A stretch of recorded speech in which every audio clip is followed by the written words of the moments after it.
Hello and welcome back for another Tunisian crochet tutorial. I'm glad to have you here with me. So today we will be looking at the winding cable scarf, which is fairly easy, beginner-friendly scarf with two types of cables. They are left and right leaning. So today I'm going to show you how to work these cables. So what we will need is, for the project, you will need 6.5mm Tunisian crochet hook with a short extension. You will also need either a cable needle or another hook of similar size. You will need about 400 grams of medium weight yarn or worsted weight yarn. For my sample, I used the Women's Institute Soft and Smooth Aran in mustard. Just a side note, today I'm actually using chunky weight yarn. This is Starcraft Special Chunky, and the reason why I'm using this yarn rather than the one I've used for my original sample is that it's easier to see the stitches and the techniques with bulky weight yarn or chunky weight yarn rather than the worsted weight, and so that's why we are using slightly different yarn, just in case you wonder. So we first start with a slip knot. We then place the hook in the loop and we chain 34. So we chain by yarning over the hook and pulling through. That's chain 1, and you will repeat this for the total of 34 chains that will correspond to 34 stitches.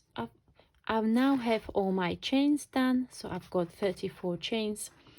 What we are going to do now is the foundation row of Tunisian crochet, and we work the foundation row into the back bumps of your chain stitches. So what you will need to do is you will need to turn your chain around, insert the hook from front to back through the back bump, yarn over and pull up a loop.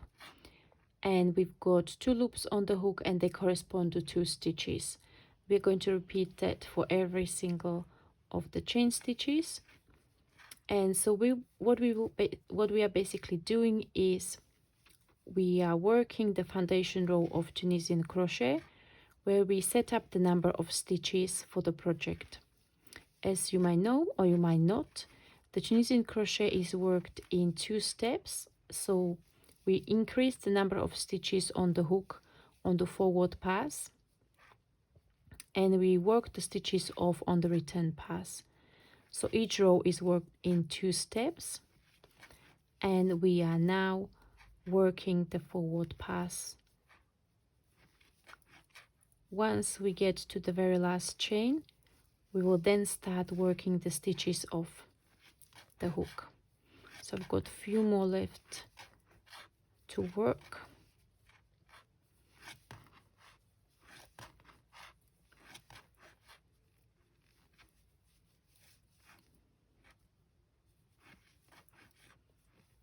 Okay, so we've got a few more to do, 2 more actually, like so. And now we're going to work the return pass. So for this project we will be working standard return pass for all our rows. For some projects like lace, this might change. However, for majority of the Tunisian crochet projects, you will usually work the standard return pass. And the standard return pass is worked by first yarn over pull through 1 and then yarn over pull through 2. Okay, and we will repeat yarn over pull through 2 all the way back to the beginning of the row, and we will have, at the end of the return pass, we will only have 1 loop left. So now we are on row number 2, and row number 2 is straightforward, and it will be Tunisian purl stitch across. So Tunisian purl stitch is worked by placing the yarn over the hook, and you can either hold on to it with your finger or you can just leave it there, and then you will insert the hook from right to left. Then you will release the yarn, yarn over and pull up a loop. So again, slowly you'll place the yarn or hold the yarn at the front of the hook. I like to hold onto it with my finger. Insert the hook from right to left, then let go of the yarn, yarn over and pull up a loop. And we will repeat Tunisian purl stitch all the way across to the very last stitch. So I'm going to work my row of Tunisian purl, and I'll meet you at the end of forward pass, and we will work the end stitch together. So I'm now at the end of forward pass for row number 2. So I'm going to work my last Tunisian purl stitch, and now there is this very last stitch. So we worked the end stitch slightly differently. If you look at it from the front, from the top rather, you'll see that there is one strand of yarn here at the front and then one at the back. If you look at it from the side, you see that there is one on the right. This was the top one, and on the left, that's the bottom strand of yarn. So we'll need to place the hook under both of these, like so, yarn over and pull up a loop. And then working the last stitch in this way creates a nice neat edge on your left hand side of the project. And then you continue with the standard return pass. So that's yarn over, pull through 1, yarn over, pull through 2, all the way. Okay, so that was the row number 2 of working Tunisian purl stitches across.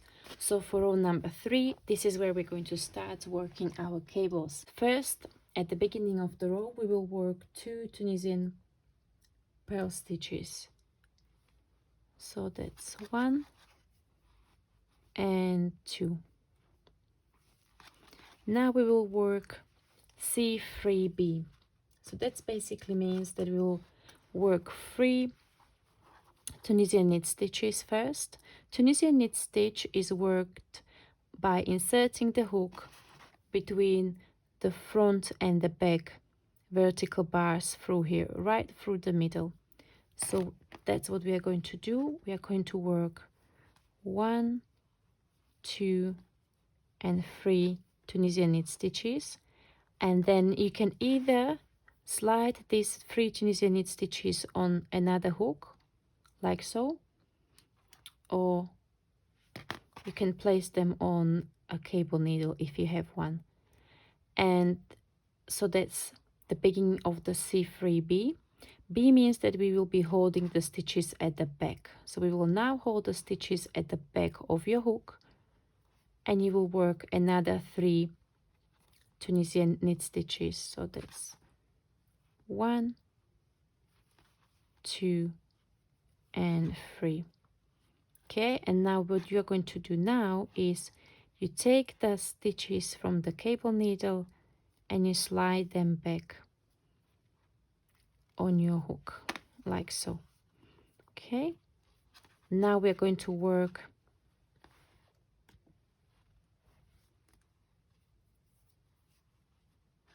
Tunisian purl stitch, like so, and work another C3B. So again, we're working 3 Tunisian knit stitches, 2 and 3. We'll then place them on the needle on the hook, hold them at the back of your work, and work 3 more Tunisian knit stitches, 2 and 3, and slide them back onto the hook, like so. And then work 2 Tunisian purl stitches.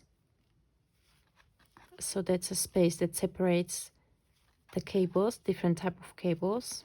So I decided to separate the cables by within the same type of cables by 1 stitch, and between different leaning cables or different types of cables by 2 stitches. And now we are going to work C3F or C3 front. So it's the same principle, except for you will be holding the stitches at the front of your work. So that's 1, 2, 3 Tunisian knit stitches. Place your stitches on the cable, hold it at the front of your work, and work 3 more 1, 2 and 3 Tunisian knit stitches. Take your cable needle with your stitches and place it back on the hook like so. Now we are going to go ahead and work 1 Tunisian purl stitch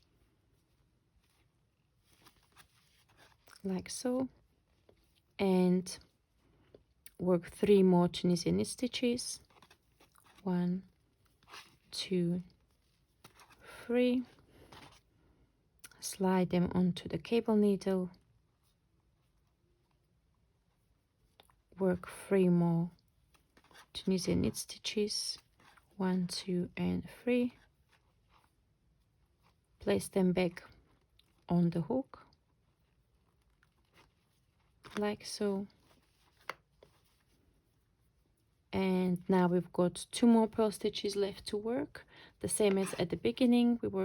We started with 2 Tunisian purl stitches, so we work 2 Tunisian purl stitches and an end stitch. Now we are working return pass for the cable row, and this is where it can get a little bit tricky because the strands of yarn are crossed over. It's easy to kind of miss a stitch and drop a stitch while we are working return pass, so we just need to take extra caution just to make sure that we always yarn over and pull through too. So as you can see here, I'm going to go just really slowly, and just to make sure that I'm only going to work off yarn over, pull through 2, so 1 stitch at a time, just to make sure that I'm not going to cross over my loops, not miss them, or not accidentally pick up another loop to increase the number of stitches. So when you work first few of these cable rows, it is worth just taking extra caution while we are working the return pass.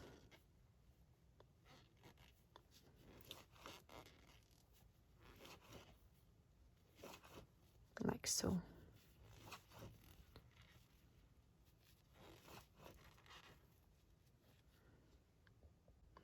And now for row 4, what we are going to basically do is where we worked Tunisian purl stitch, that where we're going to work Tunisian purl stitches again, and where we work the Tunisian knit stitches for the cables and the crossovers, we are going to work Tunisian knit stitch into this. So let's work this together. So first we started with 2 Tunisian purl stitches, so that stays the same. We'll work 2 Tunisian purl stitches. Now we've got these 6 stitches and in groups of 3, and they are crossed over, so we just need to make sure that we work them the right way. So here are the front 3 stitches, so we're going to work these first. So we will work Tunisian knit stitch into each, and again we need to just make sure that we are going to not swap them over or work 2 stitches into 1 or miss 1. So it is worth just for the first few to be extra cautious. Then there was 1 Tunisian purl stitch, and now again Tunisian knit stitches into the front 3 stitches, then into the back 3 stitches,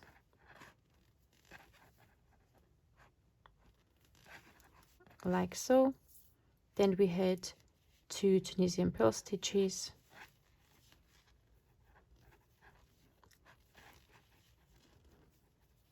like so. And here we will work in the second half where we had the front C3 front. We will work first the back stitches, so 3 Tunisian knit stitches, and then into the front group, front 3 stitches, again 3 Tunisian knit stitches, then we have 1 Tunisian purl, 1 Tunisian purl, 3 Tunisian knit stitches into the back stitches, then 3 Tunisian knit stitches into the front 3 stitches, and we are almost at the end of the row. So we had 2 Tunisian purl stitches, we repeat that, 2 Tunisian purl stitches and an end stitch. Now for the row number 4, it is actually much easier to work your return pass now, because these stitches are not crossed over, they are in one row in order. So we're just going to work standard return pass. Now for row 5 and 6, we are actually going to repeat row number 4. So I'm going to work row number 5 with you, then you will work row number 6 on your own, and then I'll meet you after that.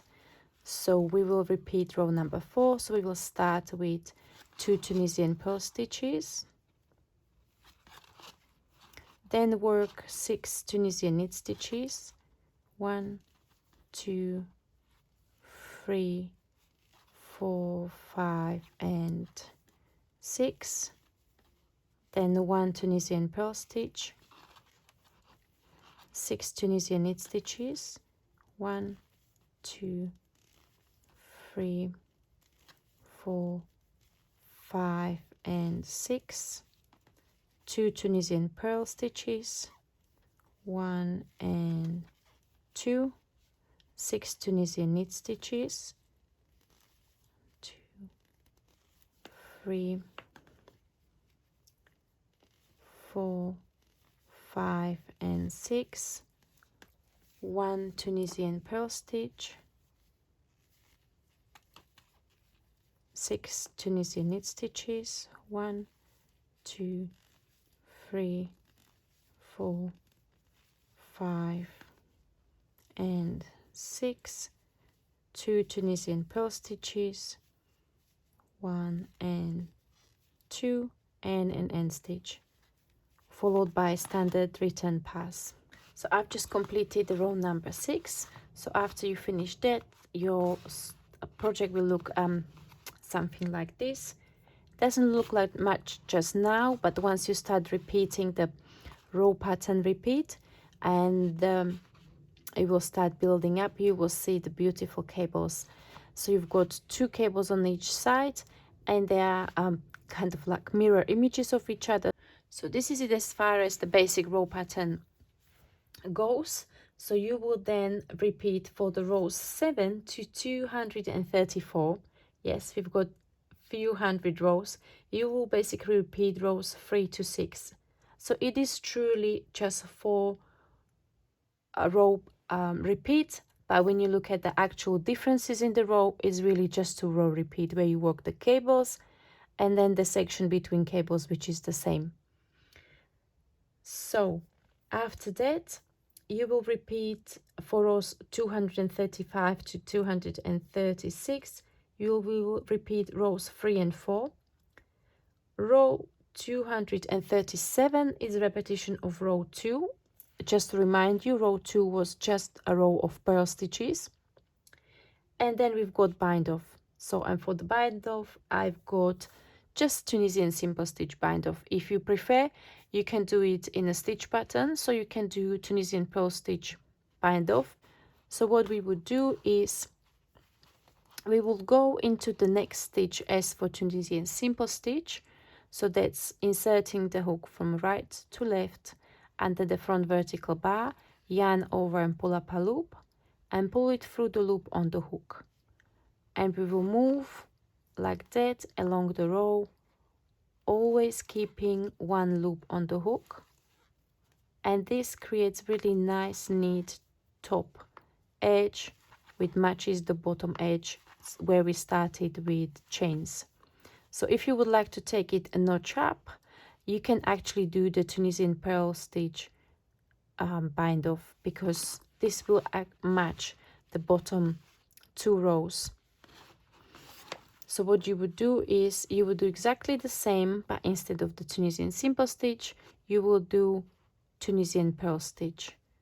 So you'll work Tunisian purl stitch and bind off like so. Okay, and you will repeat that all the way to the end of the row,